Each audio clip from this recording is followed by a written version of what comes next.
Assalamualaikum warahmatullahi wabarakatuh. Di sini saya akan menjelaskan percobaan kita selanjutnya.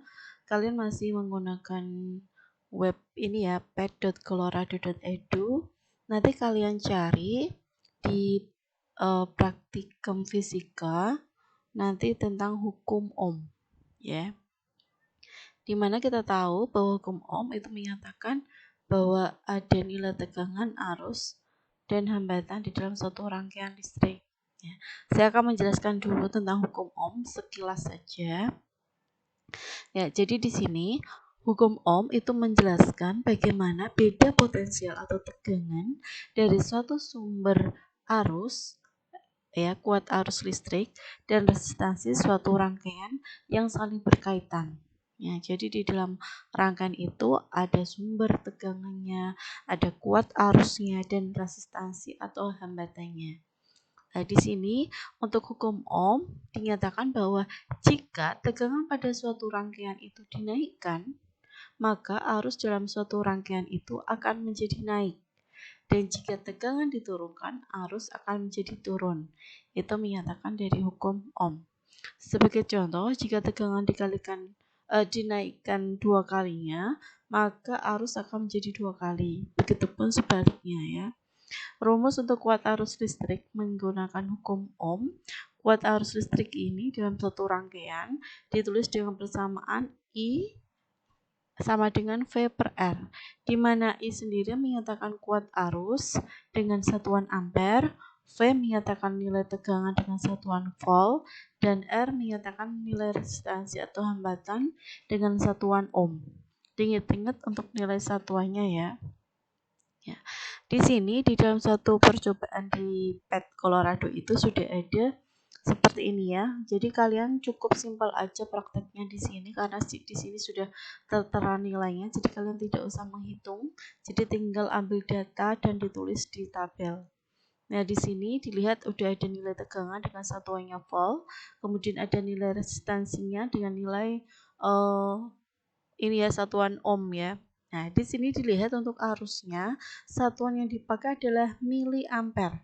Nah, karena di sini miliampere, maka nanti untuk menuliskan di tabel kalian ubah menjadi ampere. Nah, mili itu berapa? Kalian harus tahu itu ya. Oke. Mili itu nilainya adalah 10 pangkat min 3, diingat-ingat. Nah, nanti yang kalian lakukan di percobaan ini, saya sudah membuatkan tabelnya, nanti kalian cukup memasukkannya di laporannya. Jadi kalian bikin format laporan kalian sendiri ya.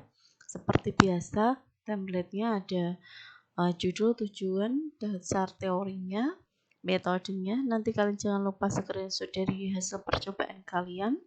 Kemudian ambil data, kemudian dibahas, ada pembahasan ya, pembahasan dari percobaan yang sudah dilakukan ya, harus berhubungan, diingat-ingat.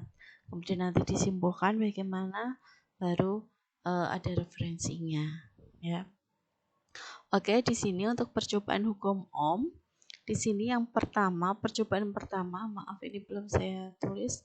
Percobaan yang pertama di sini kalian melakukan yang namanya variasi baterai. Nah, variasi baterai di sini kalian menggunakan hambatan yang tetap atau nilai resistansi yang tetap, yaitu 500 ohm. Nah, di sini sudah saya buatkan tabelnya. Jadi di sini jumlah baterai, misalkan tadi di ini ya, ini jumlah baterainya 1, ya kan, nilai resistansinya 500 ohm. Ya, nanti yang kalian variasi 1 baterai, 2 baterai, sampai di sini saya tuliskan 6 baterai. Nah, nanti kalau sudah 6 baterai, yang kalian tulis nilai tegangannya berapa dan nilai arus yang tertera di sini sudah saya tuliskan ampere. Jadi nanti ditambah 10⁻³ semuanya karena di PET ini dia masih satuan miliampere gitu ya. Nah, jadi di sini kalian tinggal tulis V-nya berapa, R-nya berapa. R-nya sudah tetap tadi ya, maaf. Arusnya berapa? Jadi V sama arus, I-nya. Oke, itu percobaan pertama. Lalu bagaimana menambahkan baterainya? Di sini nggak ada gambar ya. Kalian cukup menaikkan tegangannya. Kalau satu baterai tegangannya 1,5 volt, 2 baterai berapa? Nah, jadi tinggal dinaikkan aja di sini. 1,5 volt lagi. Nah, kalau sudah di sini tandanya 1,5 volt, sudah berarti 2 baterai dan seterusnya seperti itu. Oke. Nah, untuk percobaan kedua, kalian di sini mau variasi hambatannya. Jadi tegangannya sudah di tetap 6 volt. Nah, di sini kalian sudah membuatnya 6 volt ya. Nah, di sini sudah 6. Maaf, 6. Ini 3 volt. 3 volt berarti ini kalian harus membuat jadi 6 volt.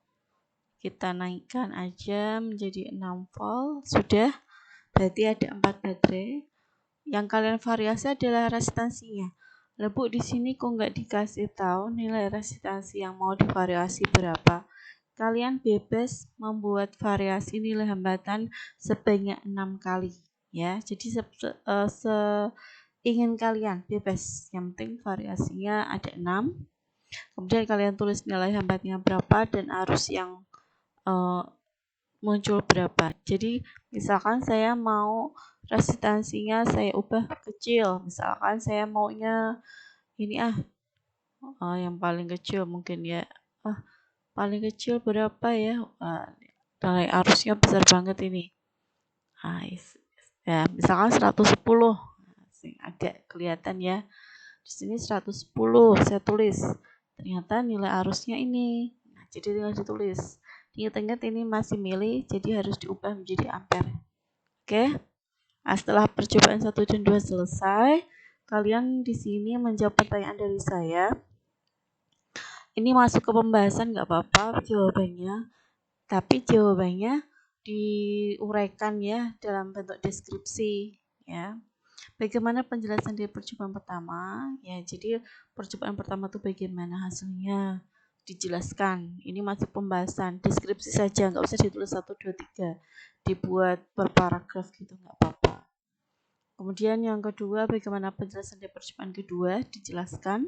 Kemudian yang ketiga, kalian buat grafik ya yang menunjukkan hubungan antara variabel-variabel yang ada pada hukum Ohm.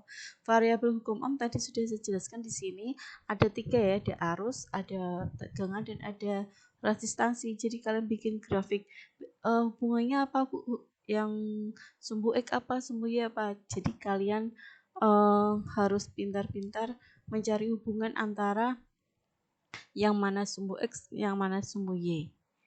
Oke, gitu ya. Nah, setelah bikin grafik, kalian ya tetap menjelaskan dari grafik itu. Jadi grafiknya nggak cuma dibuat gambar aja, tapi dijelaskan hasil grafikmu itu. Gitu ya. Nah, itu masuk ke pembahasan. Setelah itu kalian simpulkan bagaimana hasil dari percobaan ini. Sudah, nanti referensinya kalian dapat dari mana, ditulis aja. Ini percobaan kedua. Oke, gitu ya. Nah, sekian untuk percobaan kita kali ini. Semoga dapat dipahami. Nanti yang kurang paham boleh tanya sama saya. Oke, terima kasih. Sekian untuk percobaan kita tentang hukum Ohm. Sekian dari saya. Assalamualaikum warahmatullahi wabarakatuh.